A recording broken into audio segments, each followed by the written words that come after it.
Welcome to my YouTube channel study at home. आपका बहुत बहुत स्वागत है हमारे चैनल में। आज हम आपको UPSSC मॉक टेस्ट का पार्ट 4 देंगे।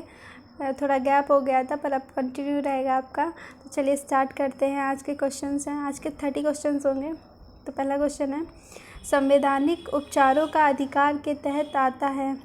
आपके ऑप्शन है मौलिक अधिकार, कानूनी अधिकार, संवैधानिक अधिकार या प्राकृतिक अधिकार। तो आपका राइट आंसर हो जाएगा मौलिक अधिकार।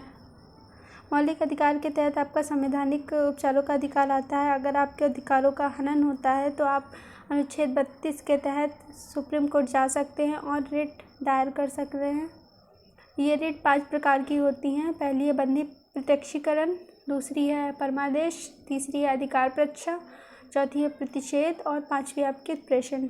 अगला क्वेश्चन, संयुक्त राष्ट्र संघ की सरकारी भाषाएं हैं। यूएनओ की ऑफिशियल लैंग्वेज पूछा है इसमें। तो यूएनओ की ऑफिशियल लैंग्वेज 6 होती हैं। कौन कौन सी, ये देखिए लिखी हुई है यहाँ पे, इंग्लिश, फ्रेंच, चीनी, रूसी, अरबी और स्पेनिश। लेकिन इनकी कार्यकारी जो लैंग्वेज है वो 2 होती हैं। कौन सी, अंग्रेजी और फ्रेंच। चलिए आगे बढ़ते हैं। नेक्स्ट क्वेश्चन है, निम्नलिखित किसे प्रोत्साहन देने के उद्देश्य से 1995 में मध्याह्न योजना चलाई गई थी। इसमें यानी कि मिड डे स्कीम के बारे में पूछा हुआ है। देखिए ये लॉन्च तो हुई थी 1995 में।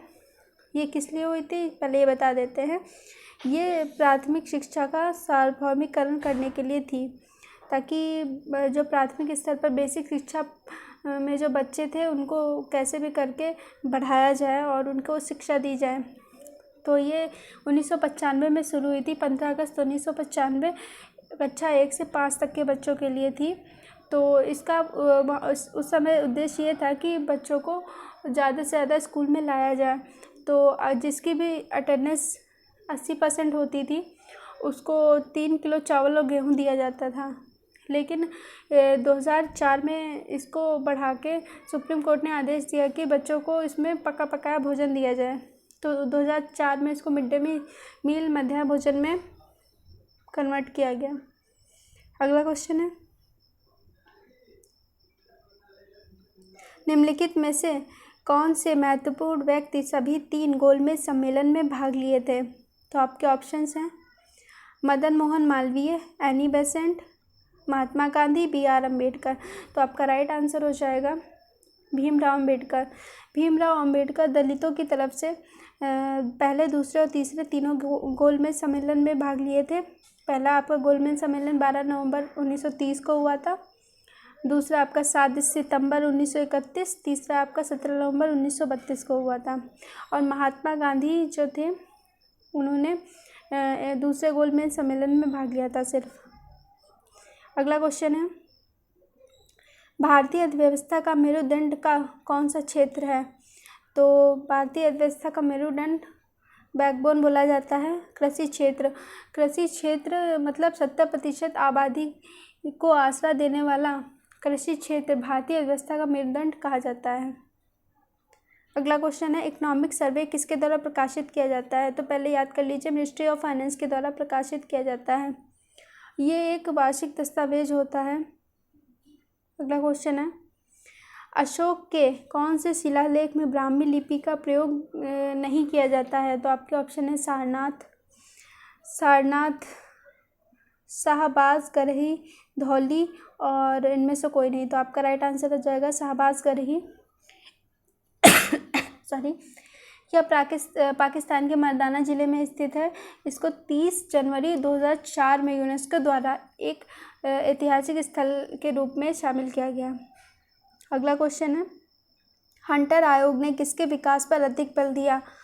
तो हंटर आयोग की स्थापना सबसे पहले समझ लीजिए 1882 में हुई थी, ब्रिटिश काल में। लॉर्ड रिपन उस टाइम थे, उन्होंने की थी। और इसमें देखिए, इसमें शामिल तो दोनों हैं, प्राथमिक शिक्षा और माध्यमिक शिक्षा, लेकिन जो बल दिया गया था वो प्राथमिक शिक्षा पर अधिक दिया गया था। प्राथमिक शिक्षा में जो स्थानीय भाषा सिखाने और उसके उपयोग पर सुझाव दिए गए थे। अगला क्वेश्चन है आपका, विशाखदत्त द्वारा लिखित मुद्रा राक्षस कौन सी भाषा में लिखा गया? तो आपके ऑप्शन है तमिल, पाली, संस्कृत, हिंदी। तो इसका राइट आंसर हो जाएगा संस्कृत भाषा में। विशाखदत्त ने देखिए मुद्रा राक्षस को संस्कृत भाषा में लिखा, लेकिन हिंदी भाषा में इसको कन्वर्ट किया था भारतेंदु हरिश्चंद्र जी ने, याद रखिएगा। अच्छा क्वेश्चन है, फिर से रिपोर्ट हो गया। क्वेश्चन है आपका, स्वच्छ आकाश का नीला रंग किस कारण से दिखाई पड़ता है? तो आपके ऑप्शन हैं प्रकाश का विवर्तन, प्रकाश का बिखरना, प्रकाश का परावर्तन, प्रकाश का अपवर्तन। तो इसका आपका राइट आंसर हो जाएगा स्कैटरिंग ऑफ लाइट। प्रकाश के प्रकीर्णन के कारण आकाश का नीला रंग दिखाई देता है, क्योंकि प्रकाश नीले रंग का प्रकीर्णन अधिक होता है, तरंगदैर्घ्य कम होता है, और ये दोनों एक दूसरे के व्युत्क्रमानुपाती होते हैं। और यही इसका उल्टा होता है रेड कलर का। रेड कलर का आपका तरंगदैर्घ्य अधिक और प्रकीर्णन कम होता है। अगला क्वेश्चन है आपका, जीव की आंतरिक संरचना का अध्ययन करने वाला शास्त्र क्या कहलाता है? तो इसका राइट आंसर हो जाएगा एनाटॉमी। फैक्चुअल क्वेश्चन है, याद कर लीजिए। अगला क्वेश्चन है, लाल गुलाब को जब एक नीले फिल्टर में देखा जाता है तो वह दिखाई पड़ता है। देखिए, रेड को जब ब्लू फिल्टर से देखा जाता है तो वह ब्लैक दिखाई पड़ता है। क्यों दिखाई पड़ता है? क्योंकि वो रेड कलर जो होता है वो अवशोषित कर लेता है। जो अवशोषित कर लेता है वो ब्लैक कलर का ही दिखाई पड़ेगा आपको, कोई भी कलर हो आपका। नेक्स्ट क्वेश्चन है आपका, किसका सबसे अधिक अपवर्तनांक होता है? आपके ऑप्शन है एयर, डायमंड, वाटर, ग्लास। तो इसका राइट आंसर है आपका डायमंड। देख लीजिए, आपका वायु का होता है 1.001, जल का होता है 1.33, और डायमंड का होता है 2.4, ग्लास का होता है 1.5। ठीक है, नेक्स्ट क्वेश्चन, जिसमें एक व्यक्ति किसी विशेष रंग की पहचान करने में विफल रहता है उस रोग को कहा जाता है? इसका राइट आंसर है आपका वर्णांतर। इसमें रेड और इसमें इसका राइट आंसर हो जाएगा वर्णांतर। इसमें रेड और ग्रीन में डिफरेंस नहीं कर पाता है, या मोस्टली बॉयज़ में ही होता है। अगला क्वेश्चन है, जिसमें एक व्यक्ति किसी विशेष रंग की वही क्वेश्चन है। अगला है, कार्य तथा ऊर्जा की इकाई क्या है? कार्य तथा ऊर्जा की इकाई है जूल। जूल होती है। कार्य एक अदिश राशि है, इसका मात्रक न्यूटन मीटर है।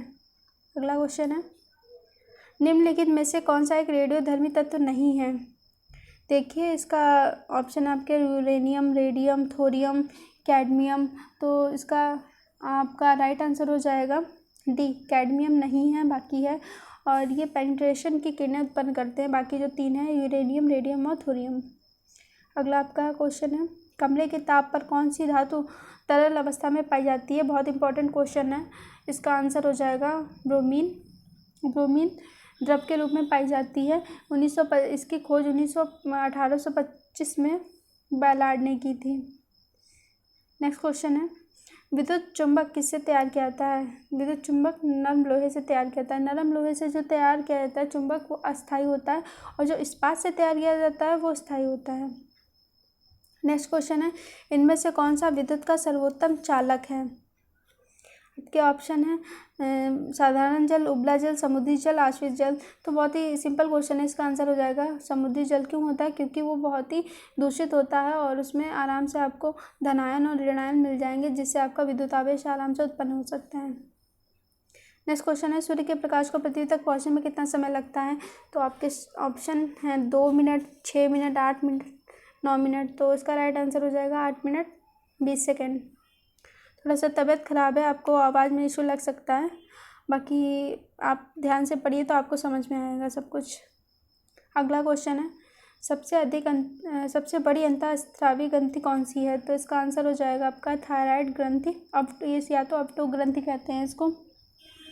यह मनुष्य के गले में पाई जाती है, दोनों साइड में होती है, और 2 हार्मोन ये स्रावित करती है, एक तो थायरॉक्सिन और दूसरा ट्राईआइडोथायरोनिन।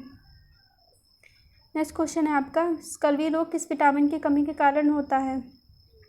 स्कर्वी रोग विटामिन सी की कमी के कारण होता है। इसको एस्कॉर्बिक एसिड भी कहते हैं, और यह खट्टे फलों में ही पाया जाता है। सबसे ज़्यादा ये आंवला में पाया जाता है।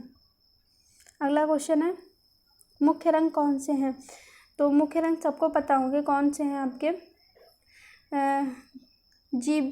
रेड GB से वो RGB से याद कर लीजिए, रेड, ग्रीन और ब्लू, ये आपके प्राइमरी कलर्स होते हैं। नेक्स्ट क्वेश्चन है आपका, खाना पकाने के गैस में 90% से अधिक कौन सा रहता है। देखिए GB से याद कर लीजिए, सॉरी BP से याद कर लीजिए। B से आपका ब्यूटेन होता है, P से प्रोपेन होता है, और ब्यूटेन सबसे ज़्यादा होता है, 60 और 40 के रेशियो में होता है ये। अगला क्वेश्चन है, अल्जाइमर रोग किससे संबंधित है। तो अल्जाइमर रोग आपके ब्रेन से संबंधित है। 50 से ज़्यादा जिनकी उम्र हो जाती है उनको भूलने की, याददाश्त की प्रॉब्लम होती है, इसी को अल्जाइमर कहते हैं। अगला क्वेश्चन आपका, एल्यूमिनियम के सबसे महत्वपूर्ण अयस्क का नाम क्या है। सबसे महत्वपूर्ण अयस्क है बॉक्साइट। बहुत क्वेश्चन पूछा जाता था पहले, अभी भी इम्पोर्टेंट है, आप देख लीजिएगा। अगले और भी होते हैं इसमें, कोरंडम है, क्रायोलाइट है, डायस्पोर है, पर ये मुख्य इसको याद कर लीजिए, बॉक्साइट। ख़त्म हो गए यहाँ पे आपके क्वेश्चन। आपको कैसा लगा आप ज़रूर बताइएगा। अगर आपको अच्छा लगा तो हमारे चैनल को प्लीज़ लाइक करिए, सब्सक्राइब करिए और अपने फ्रेंड्स के साथ शेयर करिए, और प्लीज़ बताइए कैसा लगा। Thank you so much.